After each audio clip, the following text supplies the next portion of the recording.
Guys, let's start with the introduction of Bhagavad-Gita. So whatever I'm saying may be less, but I tried my best. So Bhagavad-Gita is the biggest help to mankind, whether you belong to any religion of the world or even if you are anti-religion. So Bhagavad-Gita is meant for every human being in this universe. Bhagavad-Gita helps you to achieve permanent bliss. You would never be in a state of temporary sadness or temporary happiness and be stuck in them as one comes after the another. It's like a circle.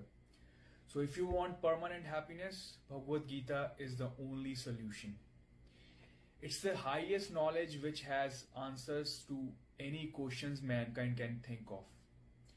For example, why I'm born, with not just mere statements like God created the world, but it will give you the answers as well to why it is created. Taking our past, present, or even the future, nothing can replace Bhagavad Gita in its value. All of the things I said about Bhagavad Gita will be proved while going through Bhagavad Gita, so explanation lies within Bhagavad Gita itself. All the characters of Bhagavad Gita are in correlation to a person's inner positive and negative traits, and how to maximize positivity and reduce negativity. Gradually, when you go in depth of Bhagavad Gita, your concentration goes to more and more correct path. Like Arjuna used to concentrate only on the eye of the bird while throwing his arrow, and he sees nothing else around it, not even the bird, so just the eye. It works like this. So Mahabharata is like a tree, so you concentrate on it, then you go in depth, then Krishna is the bird sitting on the tree. Then in more depth, the eye of the bird is Bhagavad Gita, which is the true definition of Krishna. Then last level is you come to know that Bhagavad Gita is meant for you, and it will only benefit you as it will give you the self-realization knowledge. Even with the gods, if you go in depth, some says Guru Nanak is the only true Guru, some says Jesus is the only true Son of God, some says only Muhammad is the true Prophet of God, some says only Shiva is the ultimate God, some says only Vishnu, while finally some says only Krishna, which is true, but who is Krishna is a very deep mystery, as Krishna's meaning or definition is the full knowledge of Bhagavad Gita. And finally, when you realize that you are the one, then because of some darkness you are not able to see yourself, you are not able to see it, then you will realize that you were Krishna but you were not able to see it, because in the end you are the one who's going to become Krishna. That's the final level. Bhagavad Gita is the best medicine for any pain and suffering. Bhagavad Gita is the best psychiatrist that can take a person permanently out of his misery. Bhagavad Gita deals with your mind, since mind is the only troublemaker. Bhagavad Gita is the permanent best friend that is always ready to help you in any problem of life. There is nothing missing in Bhagavad Gita and nothing can be added to it, which means it's complete on its own.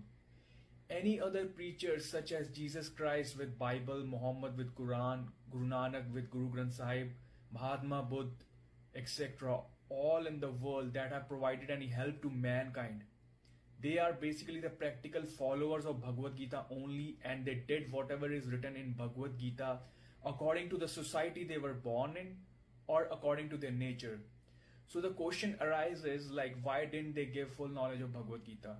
The answer is the society, because they want society, they help society according to society's requirements or their nature, because Bhagavad Gita will give you full knowledge and then you can adapt to it according to your nature.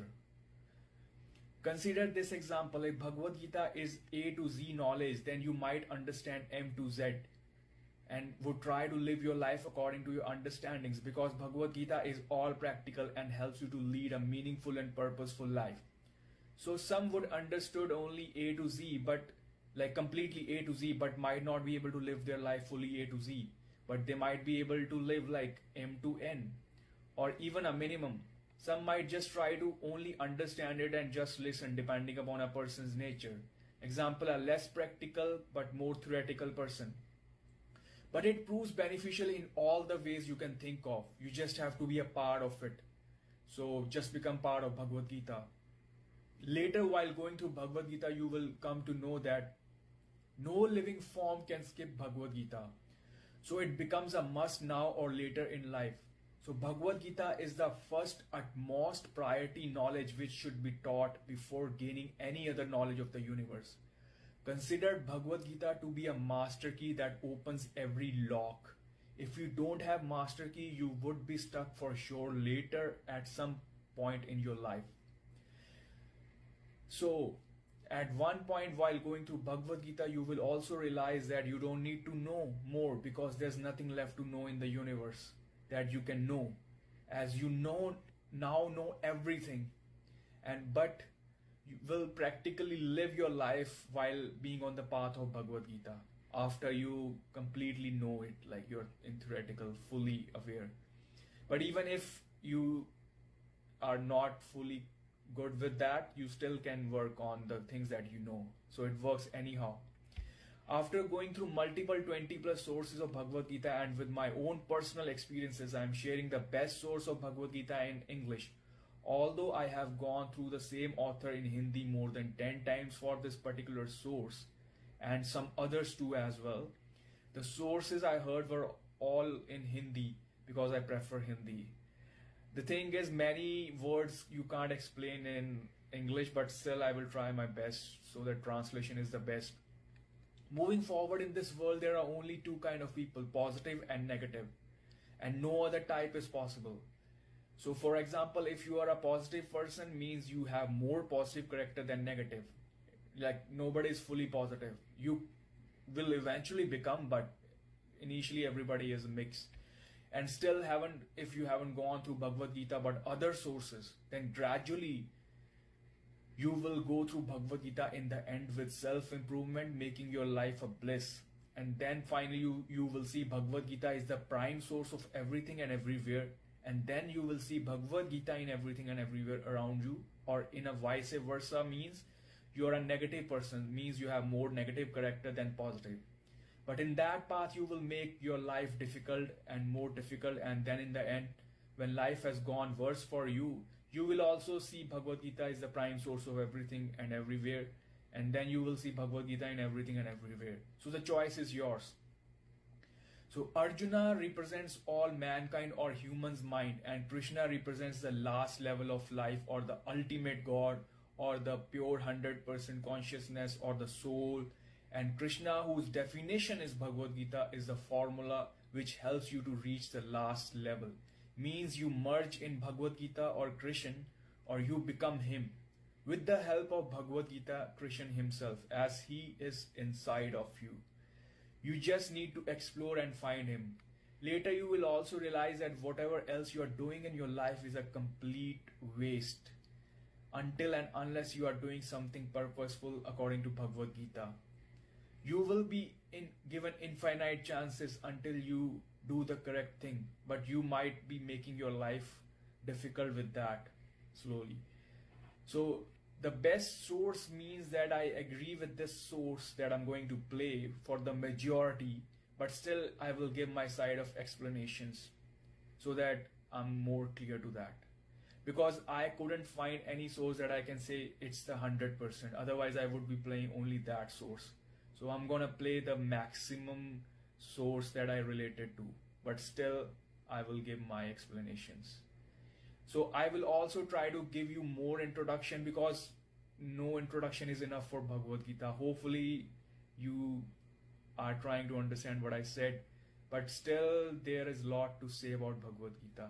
So it's a must, utmost important knowledge. Nobody can skip it.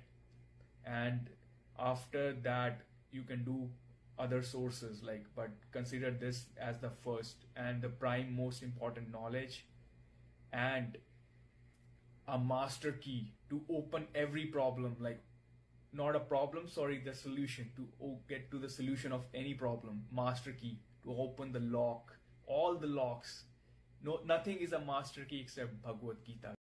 The teachings of Lord Krishna in the Gita are presented in the form of a conversation of an accomplished teacher, a realized sage, with his disciple Arjuna, a devoted spiritual seeker. Arjuna has requested Yogeshwar Krishna to support him, since he is his pupil who relies on him. Arjuna prays for such teachings which may help him to attain ultimate bliss.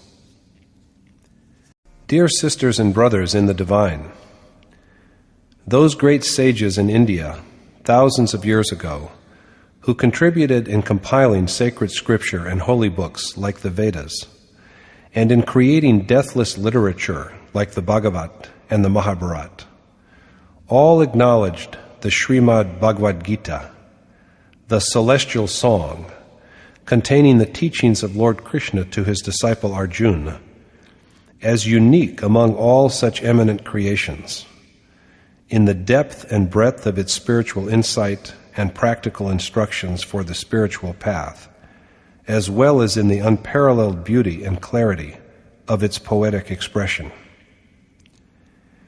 There are several different ways of worshiping God, which are established in the names of different religions, holding contrasting views on such matters. However, the ultimate and essential goal of any true spiritual tradition has always remained the same: the quest for God, the ultimate reality. The process of reaching towards this objective is the spiritual path. The question, however, arises that if God is the ultimate reality, and is the only one ultimate reality, then why are there so many sects and cults? To answer this question, we offer this noble creation, the Yatharth Gita, in the form of audio cassettes. The divinely inspired Gita, as taught by Lord Krishna, simplifies the concept of Dharma, spirituality, and purposefully guides one on the spiritual path in a structured and complete manner. The core teachings of all the paths subsequently revealed by other sages of the world are each enfolded in the essential teachings of the Gita. It has been implied in the Mahabharata that when the Pandav and the Kaurav armies stood facing each other on the battlefield, all the demons manifested as the Kauravas, while the gods manifested themselves as the Pandavas. In this way, the great Rishi Vyas, the accomplished sage through whom the Gita was revealed, implied that all characters in the great epic were either righteous or devilish human impulses within us, and that all these external characters and situations were only symbolic of man's deepest inner reality. From the beginning, it has been observed that every human being carries within himself both these tendencies, godlike and demon-like. When a human being elevates spiritually in quest of God and towards self-realization, the demoniacal tendencies also raise their ugly head in the form of wrath, anger, infatuation, hatred, and so on. The overcoming of these ugly tendencies and obstacles is the real war depicted in the Gita, the internal war conducted within the sphere of the human heart by the sincere seeker, to liberate himself or herself from worldly bondage and attain spiritual victory and everlasting peace. Arjuna held the opinion at the beginning of the Gita that to have the desired results in life, one has to perform important customary rites of his time, abide by family tradition and creeds, avoid the mixing of castes or races, and avoid participating in the violence which would eliminate the families and his kinsmen by refusing to fight in the war altogether. Lord Krishna had to enlighten him on various aspects of life and what was really at stake in the battle underneath its appearance, so that all his doubts were allayed throughout the 18 chapters of the Gita. At the end, Krishna asked Arjuna, Is your delusion born out of ignorance dispelled? And Arjuna professes that indeed, through the grace of Krishna's teachings, his ignorance has been dispelled and his doubts extinguished, and that he is now ready to act in accordance with Krishna's directives. These teachings and precepts, as a matter of fact, were not only for Arjuna, but for all mankind. Each of us wonder, as did Arjuna, what is the real purpose of life? What are the results we really desire, and what is the correct path to attain them? Hence, reading or listening to and contemplating all 18 chapters of the Gita is of great benefit to all men and women, old and young, indeed, for every human being. The Gita is not only a work of the world's great literature, it is a holy book or scripture relevant to people everywhere and for all times. Therefore, such reading or listening to the Gita will awaken the presence of the divine deep within each one of us and set worthy values in the minds of children. However, one has to actually tread the path shown by the Gita if one wants to obtain these insights into its knowledge of the great mystery that is existence. These cassettes have been designed to help in that endeavor, and to thereby bring you to infinite joy, eternal peace, prosperity, and the clearing away of all sadness, doubts, and fears, including the great and terrible fear of death. It is indeed a matter of our good fortune and blessings that even after 5,000 years, the teaching of Lord Krishna is available for each of us to apply in our lives. Listen to these cassettes whenever you wish to open your heart and set your mind free of all age-old conventions, and allow it to come on the path of self-realization, the merging into the Supreme Spirit. In doing so, you are an integral part of that timeless tradition everywhere of seekers becoming accomplished sages, experienced by countless individuals in all cultures throughout history, now and in future generations yet to come.